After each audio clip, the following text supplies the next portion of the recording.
اللہ نے اپنے حوالے کیا ہوا ہے کہ تم اپنی اولادوں کو تکلیف نہ پہنچاؤ، انہیں تم نہ قتل کرو، رزق جو ہے وہ ہم تمہیں عطا فرمائیں گے۔ 3 باتیں کر دیں۔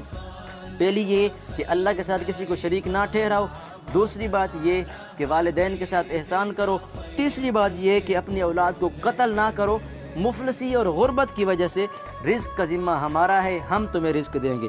پھر فرمایا وَلَا تَقْرَبُوا الْفَوَاحِشَ مَا ظَهَرَ مِنْهَا وَمَا بَطَنَ۔ فرمایا وَلَا تَقْرَبُوا الْفَوَاحِشَ، فحشی، برائی، بے حیائی، ان کے نزدیک نہ جاؤ۔ آگے فرمایا مَا ظَهَرَ مِنْهَا وَمَا بَطَنَ، جو ان میں کھلی برائیاں ہیں، ظاہر ہیں، وما بطن، اور چھپی ہوئی ہیں۔ اب دیکھو اللہ رب العزت ظاہر کو بھی جانتا ہے، باطن کو بھی جانتا ہے، لیکن ہم کیا کرتے ہیں؟